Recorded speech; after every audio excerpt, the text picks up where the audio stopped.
বান্দা আমি সবচাইতে বড় শক্তিশালী। কিসের চীনের পাওয়ার, কিসের আমেরিকার পাওয়ার, কিসের রাশিয়ার পাওয়ার?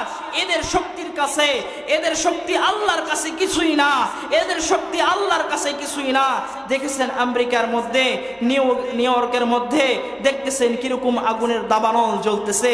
আল্লাহ বলেন এই জালেমের গোষ্ঠী এতদিন পর্যন্ত আমার মজলুম আফগানিস্তানের উপর, আমার মজলুম সিরিয়ার উপর, আমার মজলুম ফিলিস্তিনের উপর, আমার গাজাবাসীর উপর আক্রমণ করেছিস। আগুন কোথা থেকে দিব সেটা খুঁজেও তোরা পাবি না, ক্লু বের করতে পাবি না। আল্লাহ তো সবচাইতে বড় শক্তিশালী। আল্লাহ বলেন আমি সবচাইতে বড় শক্তিশালী। আন্নাল কুওয়াতা লিল্লাহি জামিআ, আমার চাইতে বড় শক্তিশালী আর কেউ নাই। আল্লাহ বলেন বান্দা 50 বছর 60 বছর গুনাহ করেছস, আমার দিকে আয়, আমি তোকে মাফ করে দিব। আল্লাহ ডাকেন ফাফিরু ইলাল্লাহ, ফাফিরু ইলাল্লাহ, বান্দা আয়, তোরা আমার দিকে আয়, আমি তোদেরকে মাফ করে দিব।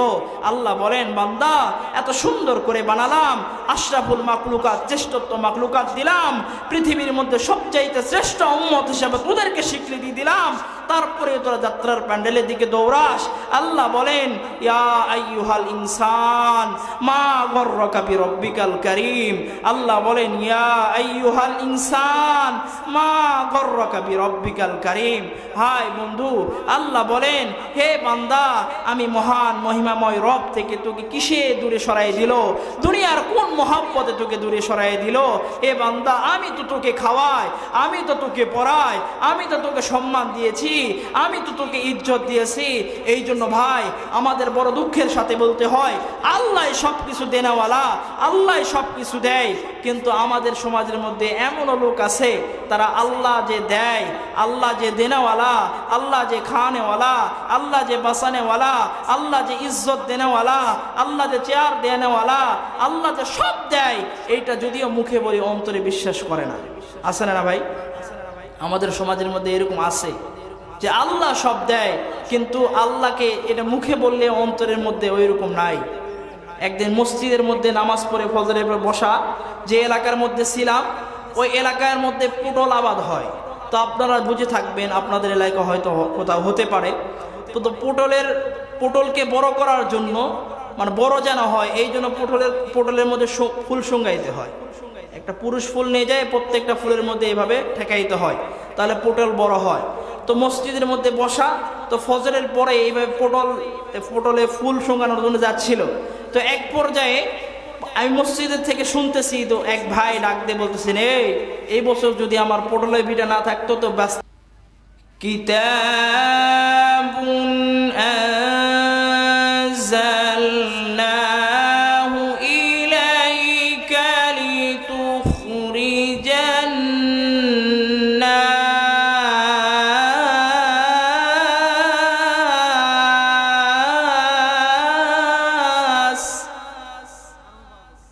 الناس من الظلمات إلى النور।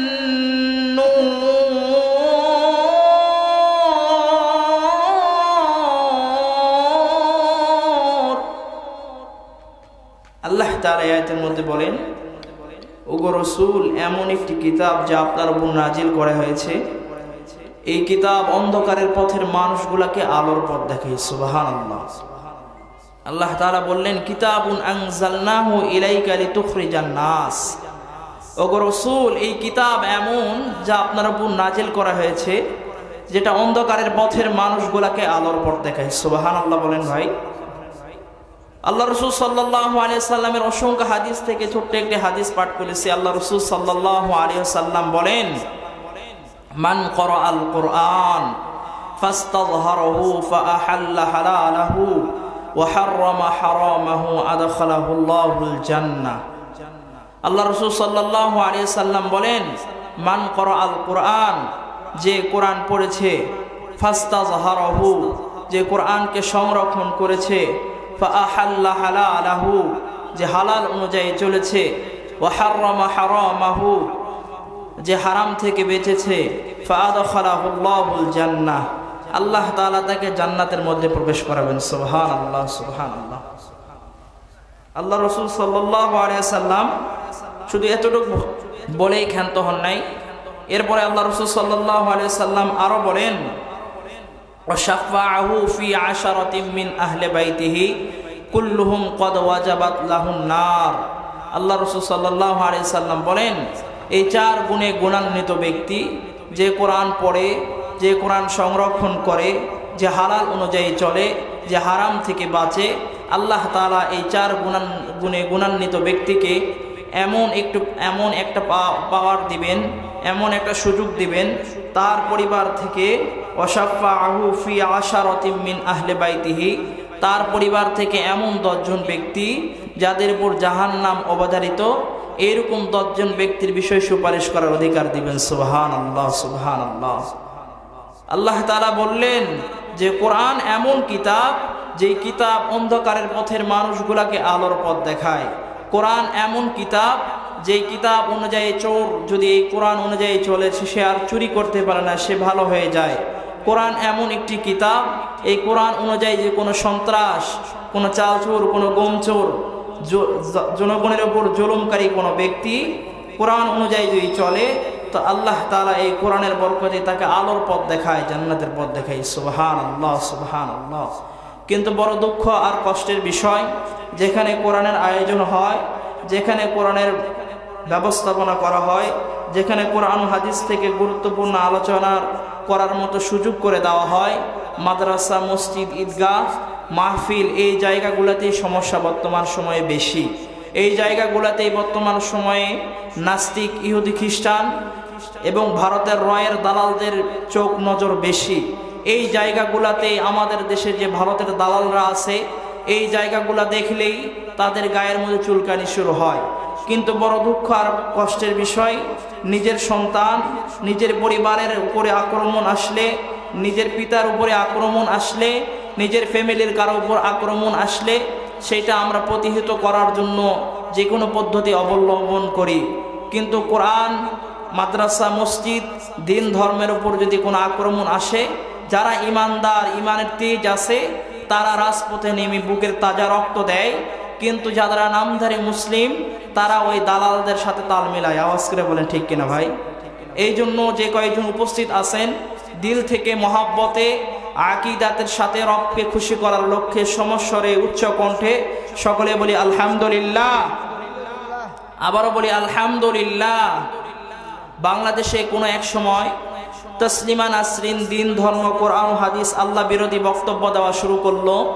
ঠিক এমতো অবস্থায় আল্লামা আজিজুল হক সাহেব রহমতুল্লাহি আলাইহি বাইতুল মুকাররমের উত্তর গেটে এক জুমাবারে বললেন, তসলিমা নাসরিন হচ্ছে ধর্মের ঘরের একটা ছেঁচড়া চুন্নি। তসলিমা নাসরিন ধর্মের ঘরের ছেঁচড়া চুন্নি। আমাদের গ্রামগঞ্জেও ছেঁচড়া চোর আছে। এই ছেঁচড়া চোরেরা চুরি করে কি? কারো ক্ষেত থেকে শস্য আবাদ, কারো বাসা থেকে কাপড়, মসজিদের সামনে থেকে জুতা। এই ছেঁচড়া চোরেরা এগুলো চুরি করে নিয়ে গিয়ে নিশা পান করে, তাই না? নিশা খায়। তো আল্লামা আজিজুল হক সাহেব রহমতুল্লাহি আলাইহি বলেন, কোনো ব্যক্তির ঘরের মধ্যে যদি ছেঁচড়া চোর ঢোকে, একে তাড়াবার জন্য মালিককে দাবটি, কুড়াল, রাইফেল কিছুই নিতে হয় না। যদি মালিক একটু জাগ্রত হয়ে গলা খাকানি দেয়, তো ছেঁচড়া চোর পালাতে এমনিই বাধ্য হয়। ঠিক কিনা ভাই? তো আল্লামা আজিজুল হক সাহেব রহমতুল্লাহ আলাইহি বলেন, তসলিমা নাসরিন হচ্ছে ধর্মের ঘরের একটা ছেঁচড়া চুন্নি। একে তাড়াবার জন্য ঢাকার রাজপথে রাইফেল নিয়ে আমাদেরকে মিছিল মিটিং করতে হবে না।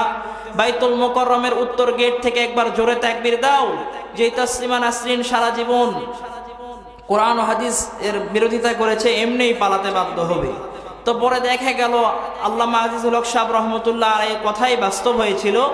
যেই তসলিমা নাসরিন সারা জীবন বুরকা, হেজাব, জিলবাবের বিরোধিতা করেছে, বাইতুল মুকাররমের উত্তর গেটের তৌহিদি জনতার স্লোগানে ওই তসলিমা বোরখা পরে রাতের অন্ধকারে দেশ ত্যাগ করতে বাধ্য হয়েছে। ঠিক কিনা ভাই? তো আপনারাও জোরে তাকবীর দেন, জোরে আওয়াজ করেন। এখনো পর্যন্ত আমাদের দেশে যে ভারতের দালাল, ইহুদি খ্রিস্টানদের পাঁচটা গোলাম, আমাদের দেশে এখনো যে জনগণের চাল চোর, গম চোর, ভুট্টা চোর, জনগণের শীতের সময় যে কম্বল দিয়েছে, সেই কম্বল পর্যন্ত তারা চুরি করেছে, তারাও পালাতে বাধ্য হবে। ঠিক কিনা ভাই? এই জন্য দিল থেকে মহাব্বতে, আকিদাতের সাথে রবকে খুশি করার লক্ষ্যে শুকরিয়া আদায় করি। সকলে বলি আলহামদুলিল্লাহ। আমার যে বিষয়, ছোট্ট একটা বিষয় নিয়েছি, এই বিষয়ের উপর অল্প কিছুক্ষণ আলোচনা করব। অনেক মেহমান তো, তারাও আসবেন, কথা বলবেন।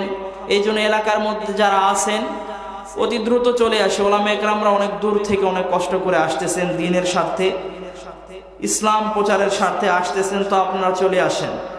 তো যে বিষয়টা আমি বলতে চাচ্ছিলাম, কোরআনে কারিমে আল্লাহ তাআলা বললেন যে কোরআন এমন একটি কিতাব, যে কিতাব মানুষকে অন্ধকারের পথ থেকে আলোর পথ দেখায়। আল্লাহ রাসূল সাল্লাল্লাহু আলাইহি সাল্লাম বললেন, কোরআনে কারিম যে পড়ে, যে সংরক্ষণ করে, যে হালাল অনুযায়ী চলে, হারাম থেকে বাঁচে, আল্লাহ তাআলা তাকে জান্নাতের মধ্যে তো দিবেনই। ওই ব্যক্তির পরিবার থেকে এমন 10 জন ব্যক্তি যাদের উপরে জাহান্নাম অবধারিত, এই 10 জন ব্যক্তির বিষয়ে সুপারিশ করার অধিকার দিবেন। তাহলে এই যে আল্লাহ তাআলা এত বিশাল বড় একটা ফজিলত অফার বান্দাদের সামনে দিলেন, আল্লাহ রাসূল সাল্লাল্লাহু আলাইহি সাল্লাম এত বড় বিশাল একটা ফজিলতের কথা আমাদের কাছে বললেন, তাহলে বড় দুঃখ আর কষ্টের বিষয় যে এই জায়গায় কোরআন পড়লে জান্নাতে যাওয়া যায়, কোরআন পড়লে নিজের পরিবারকে জান্নাতের মধ্যে নিয়ে যাওয়ার মতো সুযোগ করে দেয় আল্লাহ। সেই জায়গার মধ্যে আমাদের বাচ্চারা যখন বড় হয়, বুঝতে শিখে, এই বাচ্চাদেরকে আমার কোরআনে কারিম শিক্ষা দেওয়া বাদ দিয়ে হাট্টিমা টিম শিক্ষা দেয়, ঠিক কিনা ভাই? আমরা হাট্টিমা টিম শিক্ষা দেই। আর যখন দেখবেন একটা বাচ্চা বুদ্ধি হওয়ার পরে সর্বপ্রথম মিথ্যা বানোয়াট কিচ্ছা কাহিনী হাট্টিমা টিম ঘোড়ার ডিম যখন শিখে, এই বাচ্চা বড় হওয়ার পরে এলাকার মুরব্বীদের সামনে দাঁড়ায় থেকে প্রস্রাব করে, এই বাচ্চা বড় হওয়ার পরে এলাকার মুরব্বীদেরকে সম্মান করে না, এই বাচ্চা বড় হওয়ার পরে এলাকার মুরব্বীদের সামনে বিড়ি টানে। আওয়াজ করে বলেন ঠিক কিনা ভাই? আর দেখবেন যে এই বাচ্চাগুলা বুদ্ধি হওয়ার পরে কথা যখন বলতে শিখে, একটু যখন বুদ্ধি হয়, এই বাচ্চাদেরকে যখন তার আব্বা আম্মা কালেমা তাইয়্যিবা শিক্ষা দেয়, মাদ্রাসা মক্তবে পড়ায়, আলিফ বা তাসা পড়ায়, এই বাচ্চাগুলা বড় হয়ে মুরব্বীদের সাথে বেয়াদবি করে না, এরাই মুরব্বীদের সাথে আদবি করে, সালাম দেয়, ঠিক কিনা ভাই? দেখবেন আমাদের সমাজের মধ্যে, আমাদের দেশের মধ্যে একটা নিয়ম আছে, বাচ্চা যখন দুনিয়াতে জন্মগ্রহণ করে, ভূমিষ্ঠ হয়, বাংলাদেশের স্বাস্থ্য কমপ্লেক্স থেকে বিভিন্ন কমিউনিটি সেন্টারে, বিভিন্ন স্বাস্থ্য কমপ্লেক্সে, কারো বাড়ির আঙ্গিনায়, কারো বাড়ির খলার মধ্যে আমাদের দেশের সরকার একটা টিকা দিবস নামে একটা দিবস চালু করেছে। এটা কেন চালু করেছে? একটা বাচ্চা হওয়ার পরে 3 মাসের মধ্যে তাকে কয়েকটা ডোজ দিতে হয় না ভাই? আপনাদের এলাকায় দেয় না? কয়েকটা ডোজ দিতে হয়। কেন? যে আমাদের দেশের স্বাস্থ্য গবেষকরা, তারা স্বাস্থ্য গবেষণা করে দেখেছে, এই বাচ্চা বড় হওয়ার পরে এই বাচ্চার দেহের মধ্যে 7 থেকে 8টা ভাইরাস আক্রান্ত হইতে পারে। তো স্বাস্থ্য গবেষকরা ভাবলেন যে এই বাচ্চা যদি বড় হওয়ার পরে এর দেহের মধ্যে যদি কোনো বড় ভাইরাস আক্রান্ত করে, তাহলে তাকে বাঁচানো সম্ভব হবে না। এই জন্য ওই ভাইরাস থেকে বাঁচানোর জন্য আগ থেকেই আমাদের দেশের সরকার, স্বাস্থ্য কমপ্লেক্সের লোকেরা, কর্মকর্তারা একটা নিয়ম পদ্ধতি চালু করেছে যে একটা বাচ্চাকে ভূমিষ্ঠ হওয়ার পরে 3 মাসের মধ্যে 3 থেকে 4টা টিকা দেওয়ার নিয়ম ব্যবস্থা আছে, তাই না ভাই? এই নিয়মটা চালু আছে। তাহলে আপনারা এখন বোঝেন, একটা বাচ্চাকে জন্মের পরে এই বাচ্চাকে 8 থেকে 10টা ভাইরাস থেকে বাঁচার জন্য আগ থেকেই যদি এই পদ্ধতি অবলম্বন করা হয়, হাম এবং জার্মের টিকা তার শরীরের মধ্যে দিতে হয়, তাহলে আমাদেরকে এটা ভাবা দরকার, আমাদের এইটা চিন্তা করা দরকার যে আমাদের সন্তান বড় হওয়ার পরে, বয়স হওয়ার পরে, যুবক হওয়ার পরে এই সন্তান যেন নাস্তিক না হয়। এই জন্য এই সন্তানকে আগ থেকেই কোরআনের শিক্ষায় শিক্ষিত করা দরকার, ঠিক কিনা ভাই? আগ থেকেই কোরআনের শিক্ষায় শিক্ষিত করা দরকার।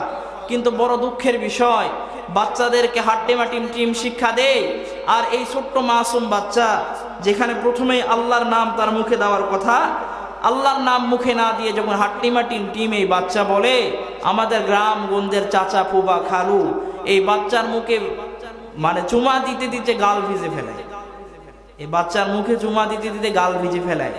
আরে ভাই, আপনার বাচ্চা মিথ্যা বানোয়াট কিচ্ছা কাহিনী কবিতা শিখার পরে যদি তুমি এত খুশি হও, তুমি এটা ভেবে রাখো, চিন্তা করে রাখো, এক সময় এমন আসবে ওই বাচ্চা তুমি যখন চলতে পারবে না, ওই বাচ্চা তোমাকে বৃদ্ধাশ্রমে রাখবে। আওয়াজ করে বলেন ঠিক কিনা ভাই?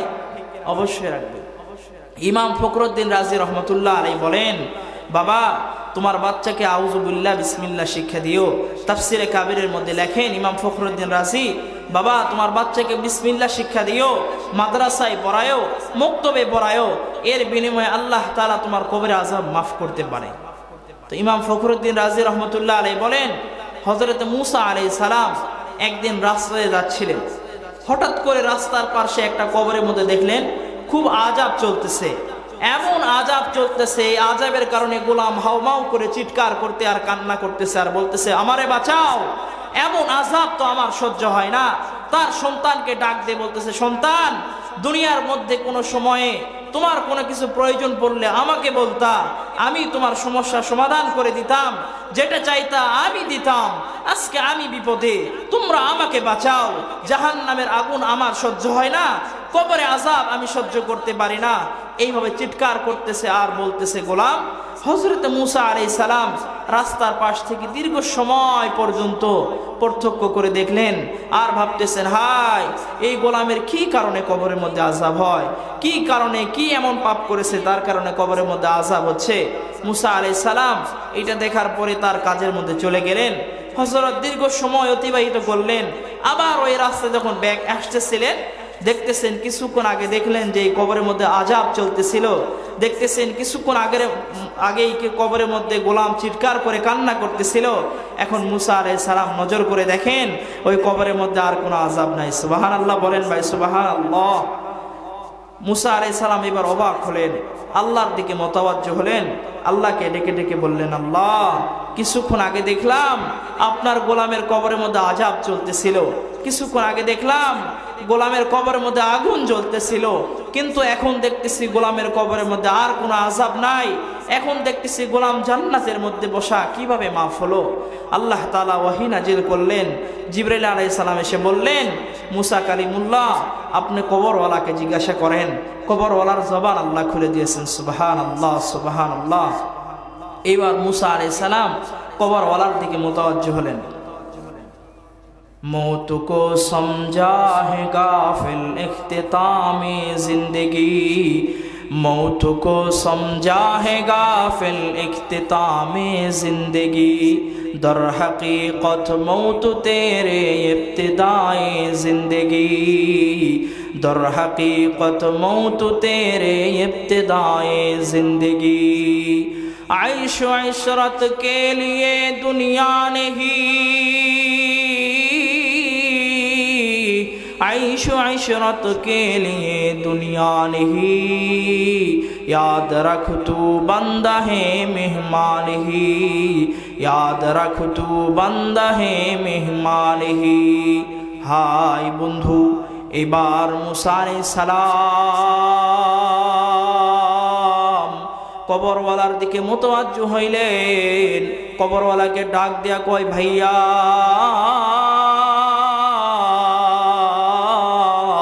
কিছুক্ষণ আগে দেখলাম তোমার কবরের মধ্যে এত পরিমাণ আযাব চলতেছিল, এত পরিমাণ আগুন জ্বলতেছিল, যার কারণে তুমি চিৎকার করে কান্না করতেছিলা রে ভাই। এখন দেখতেছি তোমার কবরের মধ্যে আর কোনো আযাব নাই, কিভাবে মাফ হয়ে গেল, কি কারণে বন্ধ হয়ে গেল? হাই বন্ধু, খেয়াল করে শুনবেন, দিনের কান লাগাইয়া শুনেন। হাই, এইবার কবরওয়ালার জবান আল্লাহ খুলে দিয়েছেন। এবার কবরওয়ালা ডাক দিয়া করে, হুজুর, আপনি যা দেখেছেন বাস্তব দেখেছেন, যা দেখেছেন সত্য দেখেছেন। আল্লাহ তাআলার দুনিয়াতে থাকা অবস্থায়, দুনিয়ার জগতে যখন আমি ছিলাম, আল্লাহর ইবাদত করি নাই, আল্লাহ নামাজ পড়ার হুকুম দিয়েছিলেন, নামাজ আদায় করি নাই। मूसा आलैहिस सालामेर জামানায় কিন্তু নামাজের শরীয়ত ছিল, নামাজের হুকুম ছিল, কিন্তু নামাজ পড়ি না। হুকুম ছিল হারাম থেকে বাঁচার, হারাম থেকে বাঁচি নাই। এই জন্য আল্লাহ পাকের হুকুম অমান্য করার কারণে রব্বে মই করিম আমাকে অন্ধকার কবরের মধ্যে গ্রেফতার করেছে। হাই বন্ধু, এইবার मूसा আলাইহিস সালাম ডাক দিয়া কয়, ভাইয়া রে, কি কারণে তোমার কবরে আযাব বন্ধ হয়ে গেল, কোন কারণে আল্লাহ মাফ করে দিলেন? এইবার मूसा আলাইহিস সালামের প্রতি উত্তরে এবার গোলাম ডাক দিয়া বলে, হুজুর, আমি যেই অবস্থায় দুনিয়া থেকে আসি, দুনিয়া থেকে পরজগতে অন্ধকার কবরের মধ্যে আসলাম, এমত অবস্থায় আমার যে দুনিয়ার মধ্যে যে বিবি ছিল, এই বিবিটা গর্ভ অবস্থায় ছিল, তার পেটের মধ্যে একটা বাচ্চা ছিল। আল্লাহর হুকুম না মানার কারণে অন্ধকার কবরে আল্লাহ তাআলা আমাকে অন্ধকার কবরের মধ্যে আযাবের মধ্যে গ্রেফতার করলেন, কিন্তু আমার যে স্ত্রীর পেটের মধ্যে যে বাচ্চা, এই বাচ্চা যখন দুনিয়ার মধ্যে ভূমিষ্ঠ হয়েছে, এই বাচ্চা যখন আস্তে আস্তে কথা বলতে শিখেছে, এই বাচ্চা যখন আস্তে আস্তে চলাফেরা করতে শিখেছে, আমার বিবি মুক্তবের মধ্যে ভর্তি করাইছে। এই বাচ্চাকে যখন মুক্তবের মধ্যে দিছেন, মুক্তবের শিক্ষক, মাদ্রাসার শিক্ষক সুন্দরভাবে ওযু তাজা করাইছেন, সুন্দরভাবে পবিত্রতা অবলম্বন করাইছেন। হাই বন্ধু, এবার সুন্দর একটা জায়নামাজের মধ্যে বসাইয়া আমার এই বাচ্চাকে তার শিক্ষক বলতেছেন, বাবা আমি যা বলবো তুমিও সেইটা বলো। এবার মাদ্রাসার শিক্ষক বলতেছেন, বিসমিল্লাহির রহমানির রহিম। মাদ্রাসার শিক্ষক সুন্দর করে বলেন, বিসমিল্লাহির রহমানির রহিম। মাদ্রাসার শিক্ষক যখন বিসমিল্লাহির রহমানির রহিম পড়ে, এই বাচ্চা তার কসি জবান দিয়া বিসমিল্লাহির রহমানির রহিম যখন পড়েছেন, আল্লাহ তাআলা আসমান থেকে দেখতেছেন, আসমান থেকে দেখতেছেন রহমানুর রহিম। আল্লাহ তাআলা তো দয়ালু, আল্লাহ তো মেহেরবান, আল্লাহ তো রহমানুর রহিম। আল্লাহর দিলের মধ্যে, আল্লাহর অন্তরের মধ্যে সবচাইতে বেশি মায়া। এবার আসমান থেকে আল্লাহ দেখতেছেন আর বলতেছেন, এই ফেরেশতা আর আযাব দিস না, আমার গোলামের কবরের মধ্যে আর আযাব দিস না, আমার গোলামের কবরের মধ্যে আর আগুন জ্বালাস না। আমার গোলাম রহমানুর রহিম করছে ঘোষণা, আমি রহমান নামের ওসিলা করে আমার গোলামের কবরের আযাব মাফ করে দিলাম। সুবহানাল্লাহ, বলেন সুবহানাল্লাহ। হাই বন্ধু, ইমাম ফখরুদ্দিন রাজি রহমতুল্লাহ আলাই বলেন, বাবা তোমার বাচ্চাকে আউযুবিল্লাহ বিসমিল্লাহ শিক্ষা দিও, বাবা তোমার বাচ্চাকে মুক্তবের মধ্যে ভর্তি করাও, বাবা তোমার বাচ্চাকে কোরআনে কারীম শিক্ষা দিও। এর বিনিময়ে রব্বে মই কারীম তোমার আমার কবরে আযাব মাফ করতে পারে। কিন্তু বড় দুঃখের বিষয়, আজকে আমার সন্তান, আমার কলিজার টুকরা সন্তানকে আমি আর আপনি মিথ্যা বানোয়াট কিচ্ছা কাহিনী শিক্ষা দেই। আমি আর আপনি আমার বাচ্চাকে এমন শিক্ষা দেই যে শিক্ষার কারণে বাচ্চা নাস্তিক হয়ে যায়, ঠিক কিনা ভাই?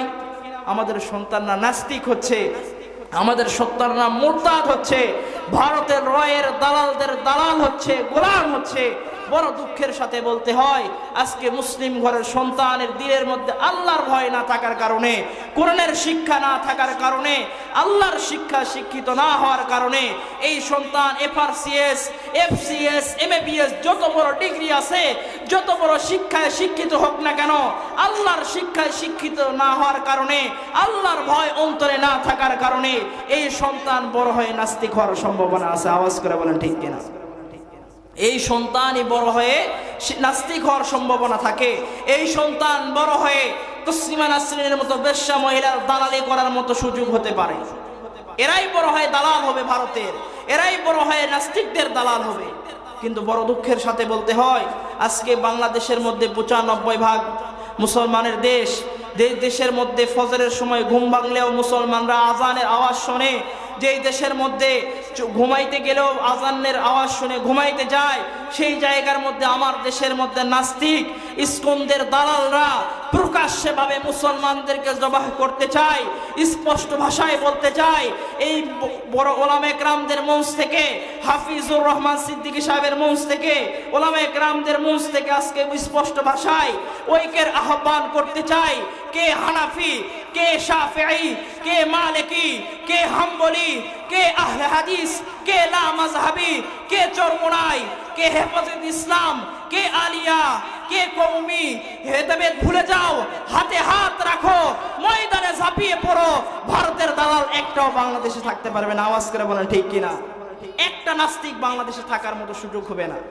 দেখছেন 16টা বছর পর্যন্ত সাধারণ জনগণের উপর কি পরিমাণ জুলুম করেছে, কি পরিমাণ জুলুমের স্টিম রোলার চালাইছে।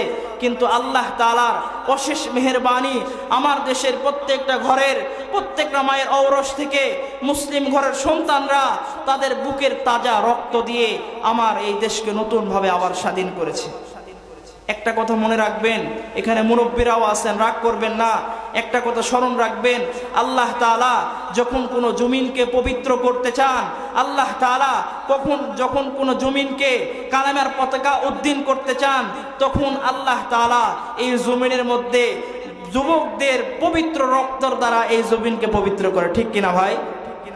যুবকদের পবিত্র রক্তর দ্বারা, যুবকদের শরীরের পবিত্র রক্তর দ্বারা এই জমিনকে পবিত্র করেন।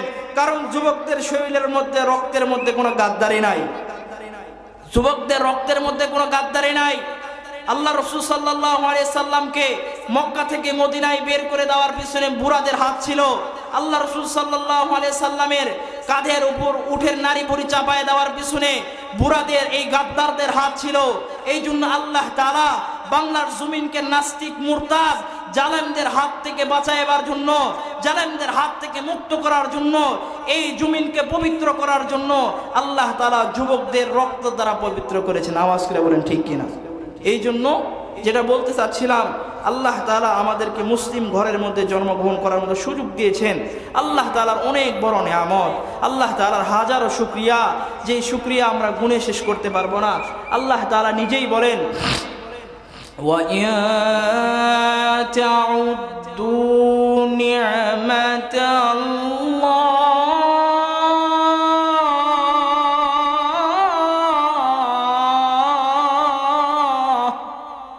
আল্লাহ তাআলা নিজেই বলেন, এ বান্দা, এই পরিমাণ তোমাদেরকে আমি নিয়ামত দান করেছি যেইটা তোমরা গুণে শেষ করতে পারবে না, যেইটা তোমরা গুণে শেষ করার মতো কোনো সুযোগ নাই। এত পরিমাণ আল্লাহ তাআলা নিয়ামত দান করেছেন। হাই ভাই, আল্লাহ এত সুন্দর নিয়ামত দান করার পরেও, এত সুন্দর আজকে এই বামনসাতাবাসী যুব সমাজ, মসজিদে আল আকসার এই যুব সমাজ, এই এলাকার ভাইয়েরা এত সুন্দর একটা আয়োজন করেছে। তারপরে এত সুন্দর আয়োজনের মধ্যে আমরা না এসে বাসার মধ্যে এখনো গল্প গুজব করতেছি। ওলামা একরাম দূর দূরান্ত থেকে আসতেছেন, তারাও কথা বলবেন, এই জন্য আমরা অতি দ্রুত মাহফিলে চলে আসি। হাই ভাই, বড় দুঃখের সাথে বলতে হয়, আল্লাহ এত সুন্দর আমাদেরকে দেহ দান করেছেন। আল্লাহ নিজেই বলেন, লাকাদ খালাকনাল ইনসান ফি আহসানি তাকবীম। বান্দা, আমি তোমাকে এত সুন্দর অবয়ব দিয়ে তৈরি করেছি, এত সুন্দর অবয়ব আমি দুনিয়ার কাউকে দেই নাই। এত সুন্দর সৃষ্টি আমি তোমাকে দান করেছি, এত সুন্দর অবয়ব তোমাকে আমি দান করেছি, কাউকে দেই নাই। বান্দা, তারপরে তুমি আমার বিরোধিতা করো, তারপরে তুমি যাত্রার প্যান্ডেলের দিকে দৌড়াও, তারপরে তুমি নাস্তিকদের মিটিং মিছিলের মধ্যে দৌড়াও। হাই বন্ধু, বড় দুঃখের সাথে বলতে হয়, আল্লাহ এত সুন্দর করে তৈরি করছেন, এত সুন্দরভাবে বানাইছেন। আল্লাহ তো রহমান, আল্লাহ এমন রহমান, যে বান্দা আল্লাহর হুকুম মানে আল্লাহ তাকেও পালে, যে বান্দা আল্লাহর হুকুম মানে না তাকেও পালে। আল্লাহ তো এমন দয়ালু, আল্লাহ এত দয়ালু, আল্লাহ এত পরিমাণ দয়ালু। প্রত্যেকটা বান্দাকে আল্লাহ তার নজর দিয়া, তার কুদরতি নজর দিয়া সমান তালে পালতেছেন। তারপরে আমরা আল্লাহর কাছে না আসে, আল্লাহর পথে না আসে নাস্তিকদের পিছনে দৌড়াইতেছি, নাস্তিকদের মিটিং মিছিলে দৌড়াইতেছি। আয় ভাই, আল্লাহ বলেন, বান্দা গুনাহ করেছো, তুমি আমার দিকে আসো। আল্লাহ বলেন, ফাফিরু ইলাল্লাহ, ফাফিরু ইলাল্লাহ। বান্দা, তুই আমার দিকে আয়, আমার দিকে দৌড়া। তুই 60 বছর পর্যন্ত গুনাহ করেছিস, আমার কাছে চা, আমি তোকে মাফ করব। তোর কি প্রয়োজন? আমি তো সবচেয়ে বড় শক্তিশালী, আমার চাইতে বড় শক্তিশালী আর কেউ নাই, আমার চাইতে বড় দেনেওয়ালা আর কেউ নাই, আমার উপরের তো আর কোনো উপর নাই। আল্লাহর উপরের কোনো উপর আছে ভাই? একটু নজর দেন, আল্লাহর উপরের কোনো উপর আছে? আল্লাহর উপরের কোনো উপর নাই। এ ভাই, আল্লাহ সবচেয়ে বড় শক্তিশালী। আল্লাহ বলেন, আন্নাল কুওয়াতা লিল্লাহি জামিআ। বান্দা, আমি সবচেয়ে বড় শক্তিশালী। কিসের চীনের পাওয়ার, কিসের আমেরিকার পাওয়ার, কিসের রাশিয়ার পাওয়ার? এদের শক্তির কাছে, এদের শক্তি আল্লাহর কাছে কিছুই না, এদের শক্তি আল্লাহর কাছে কিছুই না। দেখেছেন আমেরিকার মধ্যে, নিউ ইয়র্কের মধ্যে দেখতেছেন কিরকম আগুনের দাবানল জ্বলতেছে। আল্লাহ বলেন, এই জালেমের গোষ্ঠী এতদিন পর্যন্ত আমার মজলুম আফগানিস্তানের উপর, আমার মজলুম সিরিয়ার উপর, আমার মজলুম ফিলিস্তিনের উপর, আমার গাজাবাসীর উপর আক্রমণ করেছিস, আগুন কোথা থেকে দিব সেটা খুঁজেও তোরা পাবি না, ক্লু বের করতে পাবি না। আল্লাহ তো সবচেয়ে বড় শক্তিশালী। আল্লাহ বলেন, আমি সবচেয়ে বড় শক্তিশালী। আন্নাল কুওয়াতা লিল্লাহি জামিআ, আমার চাইতে বড় শক্তিশালী আর কেউ নাই। আল্লাহ বলেন, বান্দা 50 বছর 60 বছর গুনাহ করেছস, আমার দিকে আয়, আমি তোকে মাফ করে দিব। আল্লাহ ডাকেন, ফাফিরু ইলাল্লাহ, ফাফিরু ইলাল্লাহ, বান্দা আয়, তোরা আমার দিকে আয়, আমি তোদেরকে মাফ করে দিব। আল্লাহ বলেন, বান্দা এত সুন্দর করে বানালাম, আশরাফুল মাখলুকাত, শ্রেষ্ঠত্ব মাখলুকাত দিলাম, পৃথিবীর মধ্যে সবচাইতে শ্রেষ্ঠ উম্মত হিসেবে তোদেরকে স্বীকৃতি দিলাম, তারপরে তোরা যাত্রার প্যান্ডেলের দিকে দৌড়াস। আল্লাহ বলেন, ইয়া আইয়ুহাল ইনসান মা গররাকা বিরব্বিকাল কারীম। আল্লাহ বলেন, ইয়া আইয়ুহাল ইনসান মা গররাকা বিরব্বিকাল কারীম। হাই বন্ধু, আল্লাহ বলেন, হে বান্দা, আমি মহান মহিমাময় রব থেকে তোকে কিসে দূরে সরাই দিল? দুনিয়ার কোন মহব্বতে তোকে দূরে সরাই দিল? হে বান্দা, আমি তো তোকে খাওয়াই, আমি তো তোকে পড়াই, আমি তো তোকে সম্মান দিয়েছি, আমি তো তোকে ইজ্জত দিয়েছি।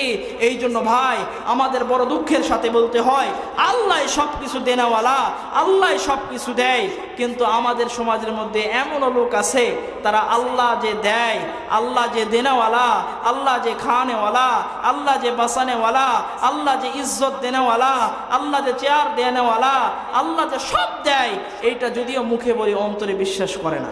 আছে না ভাই? আমাদের সমাজের মধ্যে এরকম আছে যে আল্লাহ সব দেয়, কিন্তু আল্লাহকে এটা মুখে বললে অন্তরের মধ্যে ওই রকম নাই। একদিন মসজিদের মধ্যে নামাজ পড়ে ফজরের পর বসা, যে এলাকার মধ্যে ছিলাম, ওই এলাকার মধ্যে পটল আবাদ হয়। তো আপনারা বুঝে থাকবেন, আপনাদের এলাকা হয়তো কোথাও হতে পারে। তো পটলকে বড় করার জন্য, মানে বড় যেন হয়, এই জন্য পটলের মধ্যে ফুল শুঙ্গাইতে হয়। একটা পুরুষ ফুল নিয়ে যায়, প্রত্যেকটা ফুলের মধ্যে এইভাবে ঠেকাইতে হয়, তাহলে পটল বড় হয়। তো মসজিদের মধ্যে বসা, তো ফজরের পরে এইভাবে পটলে ফুল শুঙ্গানোর জন্য যাচ্ছিল। তো এক পর্যায়ে আমি মসজিদের থেকে শুনতেছি, তো এক ভাই ডাক দিয়ে বলতেছেন, এই বছর যদি আমার পটলের ভিটা না থাকতো তো ব্যস্তামি না, মরেই যেতাম। বলে যে পটলের ভিটা যদি না থাকতো তো ব্যস্তামি না, মরেই যেতাম। এ ভাই, পটল তো দিছে আল্লাহ, ইচ্ছা করলে কারেন্ট পোকা দিয়ে আপনার পটলের সমস্ত গাছ মারাই ফেলতে পারে, কিন্তু আল্লাহ এত সুন্দর পটল দিছে, এত সুন্দর শস্য আবাদ দিছে। ওই বলতেছে, মরার ঘরের মলা বলে কি, যে পটল যদি না থাকতো তো ব্যস্তামি না। কিন্তু আবার বলেন, এত সুন্দর পটল দিছে, শুকরিয়া আদায় কর, বলবে আলহামদুলিল্লাহ। কিন্তু যদি বলেন যে আল্লাহ এত সুন্দর পটল দিছে, আল্লাহর রাস্তায় কিছু দান কর না, ভাই একটু কষ্ট করে বসে পড়েন, একটা সৌন্দর্য আছে, একটু কষ্ট করে বসেন, অল্প কিছুক্ষণ কথা বলবো, বসেন, তাহলে ভালো লাগবে। আমিও কথা বলতে ভালো লাগবে, আপনারা শুনতেও ভালো লাগবে। আমাদের বড়রা বলেন, আকাবিররা বলেন যে আপনাকে সম্মান করলেও ইসলামের কথা বলতে হবে, কেউ সম্মান না করলে ইসলামের কথা বলতে হবে, কেউ দাওয়াত করলেও ইসলামের কথা প্রচার করতে হবে, কেউ দাওয়াত যদি না করে তারপরে ইসলামের কথা প্রচার করতে হবে। আপনার নাম যদি পোস্টারে থাকে তারপরে ইসলামের কথা বলতে হবে, আপনার নাম যদি পোস্টারে না থাকে তারপরে ইসলামের কথা বলতে হবে। কিন্তু বড় দুঃখ লাগে, বড় কষ্ট লাগে, আমরা এমন পর্যায়ে যাচ্ছি, দিন যত গড়াচ্ছে, দিন যত যাচ্ছে, নোংরা থেকে নোংরা আমাদের সমাজের মধ্যে ধেয়ে আসতেছে, তাই না ভাই? নোংরা থেকে নোংরা আমাদের সমাজের মধ্যে ধেয়ে আসতেছে। একটা কথা বলি, আমি কিন্তু আপনাদের এলাকার সন্তান, আমার বাড়ি ওই যে ভীমপুর, আপনাকে এলাকার সন্তান, বাইরে থাকি, পরিচিত নাই। এই তো গত বছরের আগত বছর আপনাকে ওই বামন সাথে হাই স্কুল মাঠেও আসছিলাম, এই মৌলানা শাহিন ভাইয়ের উদ্যোগে মাহফিল হয়েছিল, মাধ্যমে আসছিলাম। তো আপনাদের এলাকারই সন্তান, তো আপনারা এই যে একটা মহাব্বত ভালোবেসে দাওয়াত করছেন, আসছি, এটাই অনেক কিছু আমাদের জন্য, এইটাই অনেক কিছু। হাফিজুর রহমান সিদ্দিকীকে কুয়াকাটা থেকে ভাড়া করে আমরা নিয়ে আসতেছি, দাওয়াত দিয়ে নিয়ে আসতেছি, তাই না? হাফিজুর রহমান সিদ্দিকীকে কুয়াকাটা থেকে দাওয়াত করে আমরা নিয়ে আসতেছি, তাদের জবান থেকে দামি দামি কথা শোনার জন্য। আজকে পুরা বাংলাদেশ, পুরা ওয়ার্ল্ড তাদেরকে চিনে। তো আপনারা দোয়া করেন, আপনারা মহব্বত করতেছেন, ডেকে আনতেছেন, দাওয়াত দিয়ে নিয়ে আসতেন, এটা আলহামদুলিল্লাহ। আপনারা দোয়া করেন যে আমাদের এই বামনসাতা থেকে হাফিজুর রহমান সিদ্দিকী তৈয়ার হোক, আমাদের এই বামনসাতা থেকে আব্দুল খালেক শরীয়তপুরী তৈয়ার হোক, আমাদের এই বামনসাতা থেকে আল্লামা মামুনুল হক তৈয়ার হোক, আমাদের এই বামনসাতার জমিন থেকে আল্লামা খালেদ সাইফুল্লাহ আইয়ুবী তৈয়ার হোক, আমাদের এই বামনসাতা থেকে রেজাউল করিম তৈয়ার হোক, আমাদের এই বামনসাতার জমিন থেকে সৈয়দ ফয়জুল করিম তৈয়ার হোক। তো আমাদের এরকম আশা থাকতে হবে, আকাঙ্ক্ষা থাকতে হবে। তো আল্লাহ এরকম আশা আকাঙ্ক্ষা আমাদের বিবিদেরকে এরকম পর্দা পশিদের মধ্যে রাখলে তো অবশ্যই এই পেট থেকে আল্লামা মামুনুল হকই বের হবে। কেন? আল্লামা মামুনুল হক কি উনি একাই বড় হয়েছে? আপনার সন্তান কি বড় হবে না? আপনি দোয়া করেন, আপনার সন্তানকে মেহনত করতে বলেন, ফিকিরে থাকেন, চেষ্টা করেন এই বামনসাতার জমিন থেকে আবারও মামুনুল হক তৈরি হবে। এক মামুনুল হক জেলের মধ্যে বন্দী ছিল, লক্ষ মামুনুল হক ঘরে ঘরে তৈয়ার করে দিছে আল্লাহ। এক হাফেজ হুজুর রহমতুল্লাহ আলাই জেলের মধ্যে বন্দী ছিল, লক্ষ হাফিজ হুজুর রহমতুল্লাহ আলাই তৈয়ার করে দিছে। তো কুয়াকাটা থেকে হাফিজুর রহমান সিদ্দিকী আসতেছেন, অত দূর থেকে আসতেছেন আপনাদেরকে দামি দামি কথা শোনানোর জন্য, কোরআন হাদিস থেকে কথা শোনানোর জন্য। কিন্তু আমরা তাদের সম্মান রক্ষার্থে আমরা অতি দ্রুত মাহফিলে প্যান্ডেলের নিচে চলে আসি। তো যে কথা বলতে চাচ্ছিলাম ভাই, কোরআনে কারিম এমন একটি কিতাব, যেই কিতাব অনুযায়ী যদি কোনো চোর বাটপার চিটার চলে তো আল্লাহ তাআলা তাকে সেই চোরের থেকে বাঁচায় দেয়, ভালো বানায় দেয়, হারাম পথে চললে হালাল পথে চলার মতো সুযোগ করে দেয়। এইরকম পাওয়ারফুল একটা কিতাব। কিন্তু বড় দুঃখ লাগে, আল্লাহ আমাদেরকে সব দিছেন, আল্লাহ আমাদেরকে পালতেছেন। কোনো মেশিন বাজার থেকে কিনলে সেই মেশিন চালানোর জন্য কি নিয়ম পদ্ধতি মেশিনের কাগজের মধ্যে লেখা থাকে, বইয়ের মধ্যে লেখা থাকে। কিন্তু আল্লাহ তাআলা বান্দাদেরকে তৈয়ার করার পরেও এই বান্দা কিভাবে চলবে, হারাম থেকে কিভাবে বাঁচবে, আমার পথে কিভাবে আসবে, সিরাতুল মুস্তাকিমের পথের প্রতীক কিভাবে হবে, আল্লাহ তাআলা সেইটাও কোরআনে কারিমের মধ্যে বলে দিয়েছে। এই জন্য কোন কোরআনে কারিম অনুযায়ী কোনো বান্দা যদি চলে সে আর খারাপ কাজ করতে পারে না, সে ভালো হয়ে যাবে। ইতিপূর্বে আমরা দেখেছি যারা জুলুম করেছে জনগণের উপর, যারা এই সাধারণ জনগণের উপর জুলুম করেছে, তারাও যদি কোরআন অনুযায়ী চলতো তাহলে তাদের থেকে জুলুম হতো না। আল্লাহ বলেন জুলুম করো, ভালো কথা, জুলুম করতেছ করো, জুলুম আমি কিন্তু ছাড় দেই কিন্তু ছেড়ে দেই না। তো আল্লাহ এমন ধরছে, এই জালেমদেরকে এমন ভাবে ধরছে, ছাড় দিছেন, তারপরে এমন ভাবে ধরছেন তাদের নাম এখন নিতে পর্যন্ত ভয় পায়। ঠিক কিনা ভাই? তাদের নাম নিতে পর্যন্ত ভয় পায়। আজকে আমরা আমাদের সমাজের প্রতিনিধি, আমাদের সমাজের যারা দায়িত্বশীল, যারা বিচার আচার করে, যারা ক্ষমতায় থাকে, তাদেরকে আমরা দেখে দেখে জায়গা দিব, চেয়ার দিব। এমন ব্যক্তিকে দিচ্ছেন ভোটের আগে আপনাকে মামা বলতেছে, খালু বলতেছে, চাচা বলতেছে, ফুবা বলতেছে, নানি বলতেছে, নানা, কিন্তু ভোটের পরে আর কোনো খবর নাই। আছে না ভাই? ভোটের আগে আপনাকে বুকের মধ্যে চাপে নিবে, কিন্তু ভোট শেষ আর কোনো খোঁজ খবর নাই। আছে না ভাই? ওই যে এক মুরব্বী গ্রামের সাধারণ মানুষ ভোট কেন্দ্রে গেছে, আপনারা তো ভোট দিছেন, তো ভোট কেন্দ্রে গেছে, ভোট কেন্দ্রে যাওয়ার আগে, ভোট দেওয়ার আগে, সিল মারার আগে আপনার ক্যাম্প থেকে টোকেন নিতে হয় না ভাই? টোকেন নিয়ে ওই নাম্বার অনুযায়ী আপনাকে সিল মারতে হয়।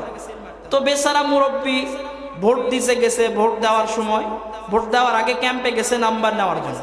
তো ক্যাম্পে যখন গেছে, তো এই ক্যাম্পে যে দালাল চাটুকাররা বসা, এখন বলতেছে এই চাচা আসতে, বাপজান আসতে, এই চাচাকে চেয়ার দাও, পানি দাও, এই দাও, সেই দাও, পারবিকাল অবস্থা জানেনি তো। তো পরবর্তীতে মুরব্বী এখন বসতে, চেয়ার দিছে বসতে, এখন এই মুরব্বী এখন বলতেছে বাবা ভোট দেওয়া তো লাগবে। তো তখন এই মুরব্বী এখন বলতেছে আমাকে এক গ্লাস পানি দাও। তো এখন এই ক্যাম্প থেকে যারা ক্যাম্পের মধ্যে যারা আছে, তো এই এখন এক গ্লাস 7 আপ দিছে, কাঁচের গ্লাসের মধ্যে 7 আপ দিছে। তো বেচারা গ্রামের মানুষ 7 আপ তো কোনোদিন খায়নি। এইবার চাচা এই 7 আপ যখন কাছে খায় খুব মজা লাগছে, খুব ভালো লাগছে।